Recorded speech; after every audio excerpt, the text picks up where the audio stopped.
Hello, Pflugervillians. This is Sherry Hindmarsh with Remax Capital City, and we are here to do another segment of What Up Wednesday. And today we're with Erica Nilo, and she owns Sweet Feet Massage. And Sweet Feet because you do it with my feet. Her feet. This is the coolest thing ever. So in a little while we're going to give you a little sample, but just tell me a little bit about yourself and how did you end up here? Sure. So I have been doing massage for 5 years and predominantly barefoot massage for 3 years. Wow. Wanted to be on my own and wound up in the city of Pflugerville. So here we are. As a side note, she is actually from my very small town, Scotts, Michigan, which is just bizarre. Town of about 400 or 500 people, and ended up here in Pflugerville. So how did you choose foot massage type instead of the other? I mean, what's better or worse about it? Well, thing number one is there's an opportunity for more pressure. So we can effectively get more done tissue-wise, depth-wise in the body with barefoot massage than you can with a hands-on massage. The feeling is completely different than hands-on massage. It is a deep and more of a broad stroke. Mm-hmm. There's a lot more surface area covered by the foot than with could be a hand or a finger or a thumb or an elbow, and it just feels amazing. It's honestly difficult for people to go back to hands-on massage once they've received barefoot massage. So one thing I usually ask people is what sets your business apart, and I'm thinking that using your feet versus your hands, that's a big one. But is there anything else? Yes. When I'm doing massage, it's more about how strategically I'm putting the session together based on other styles of massage that I've studied, and also having a kinesiology background that really helps as well. And that really helps me get to the root of issues, especially issues with that are involving pain with people coming in. And I think that the two combined, a really powerful set of tools in my tool bag, and the technique of barefoot massage are very powerful. It's very interesting. Yes, it's very interesting, but very powerful together with each other. So, who would be someone that would be benefit from this type of massage? I can think of a few people right off the bat that I've had a lot of success with. One of them would be athletes. So those folks that are out there really putting their bodies to the limits. Those runners, the cyclists, the triathletes, any person who wants to stay involved in anything physically active throughout the whole course of their life. Massage is just a good thing to mix into their self-care plan. Right. So that's definitely a huge portion of the population of people that I work with. Mm-hmm. The other thing is those folks that have received surgery for a particular issue that they had going on, but they're still not feeling well. So barefoot massage is an opportunity to provide more pressure to make the scar tissue that has replaced the original tissue functional again. Right. Now that does take some time, some sessions, and some working together, both with the therapist, myself, and the client working on their own self-care. But it's definitely doable. I've seen people never think that they would ever be able to ride a horse, never be able to play golf again, and those things all come back to life when they mix in massage. So it can be very life-changing. It can be. Well, we're going to do a little sample with our volunteer, which would be our videographer, Natasha. All right, well, is there any reason someone would not want to come here for this type of massage? Yes, there's quite a few bumps in the road to get people to actually receive barefoot massage. There's, in general, a connotation that feet are gross. Feet are smelly, and that I am going to hurt somebody, all of which are not true. We sanitize our feet, and I also make sure that the person the client on the table is actually either watching me or hearing me wash my feet before I step on and start massaging them.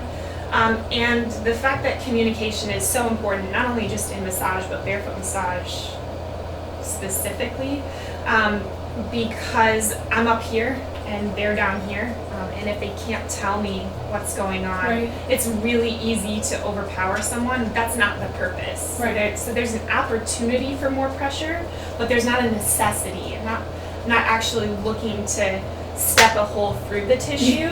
I'm really looking to meet the tissue where it's at so that it can actually unravel and then start again. Okay. Well, let's get an idea of what this is. How does your back feel as you're laying on the table right now? That lower back part's hurting.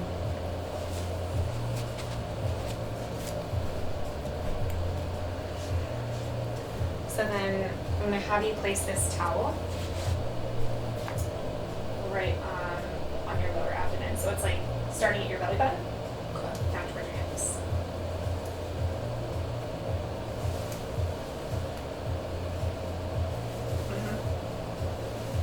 Scoot it up. How does that feel? Better. Okay.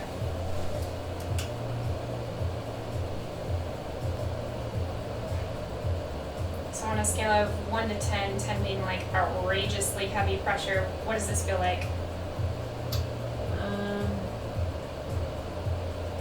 5.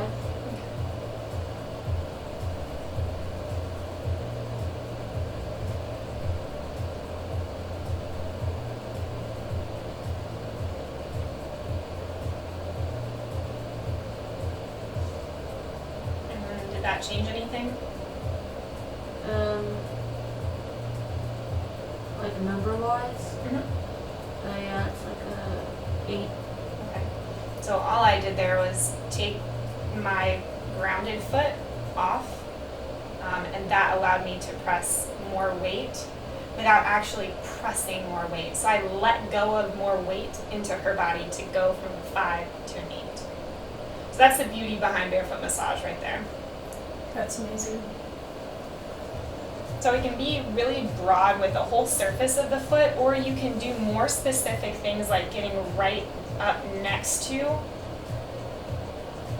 where that pelvic bone meets the base of this. How does that feel? It's like a 8 or 9. Okay. So that was just based on me changing the position of my foot. So you see how my toes are more raised in the air, so it's going to get a sharper angle on the heel of my foot. And then another cool part about barefoot massage is I've never really felt like it's a rushed technique. So it's really more about finding the correct technique that works for the particular issue that she's dealing with, and being able to actually sustain that pressure for a longer period of time. And obviously that depends on what tissue of the body I'm actually working on. But so we have more of a broad pressure, and we can switch to a more specific. And then the other thing that we can do is we can change the position of her leg to change that joint angle and then apply compression again. So that would look like this.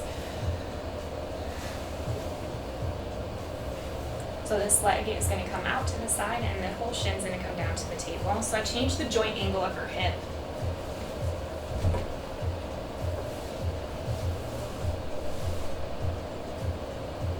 And then I came in at the same point and applied pressure. How does that feel? Good. Do you feel that on the inside of the leg? A little bit, yeah. Okay. How does this feel number-wise? Like a 4. Okay. So in that case, when people actually feel something in a different spot than where my foot is located, I don't want to continue to put pressure into that. Basically, with her leg pointed in the outward direction, it's actually lengthening the inner thigh. But if the inner thigh isn't actually long enough to maintain that, she will actually grip the inner thigh, and so she'll be fighting me the entire time. So anytime that I'm doing face up work with clients, their eyes are always covered. That's mainly because people get scared, and I don't want to freak anybody out when I'm up there doing my thing. This is how I sleep. Is it? So go knee up towards the ceiling and then out to the side, so you're kind of in a frog position. How does that feel on your hip? Perfectly fine. Okay.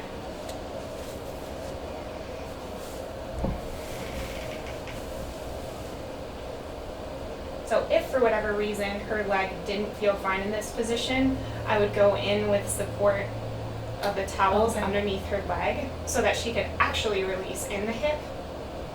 What do you think? Is this painful so far? And that's exactly how massage should be. It shouldn't be painful. Mm-hmm. If it is painful, that means we're either working on the wrong body part and it's not actually tight, or we're choosing the wrong style of massage. That actual tissue in the area that we're working, that particular tissue amongst a lot of layers of tissue isn't tight or doesn't need to be worked on. So I do a lot of my sessions based on it should feel uncomfortable, right? Because in order to change, it's not necessarily comfortable, but I shouldn't be having you scream and head for the hills. Right. And I think that that's what gets resorted to when people think barefoot massage. They think that I'm literally going to step on them with no consideration of what I'm doing, and that I'm going to make them better, but it's going to be really painful, and that's totally the opposite of what it actually is. So we're applying some lotion here to her lower leg, and all the strokes that you've been seeing me do are more of a compression style stroke. This is a gliding style. So we're actually going to plant the foot on the body and then glide, not over the back of the knee. We're going to stop just short of that and then come back. So the benefit here is the sustained pressure over So time. this is a lot of probably, I'm thinking runners or, you know, just in general. This people. can be in general. You can do a gliding stroke or a compression stroke anywhere on the body, so long as you know the anatomy of what lives beneath your foot. Right. That's the real importance behind doing massage in general, but especially barefoot massage. I don't want to be putting my foot into vulnerable areas of the body with regards to blood vessels, with regards to bone structure, with regards to tendons that I'm not really going to be affecting. And then we're going to go back to the changing of the position of the leg. So it's going to come out to the side and then shin to the... How does this feel on the leg? A little awkward. Okay. Does it feel different than the first time that we went? Yeah. Yeah, okay. Do you feel it in the inside of the leg? A little bit, and a little bit like in here. Okay, cool. So the first time that we visited this position, she felt it in the inside of the leg. Now when we visited it after we worked on the inside of the leg, she feels it a little bit, but she feels it more on the outside, and that's the purpose. So when I actually go into the side of the leg, It should be more painful. she should be feeling it more on the outside of the leg as opposed to on the inside of the leg where I'm not at. Is that true? Yes.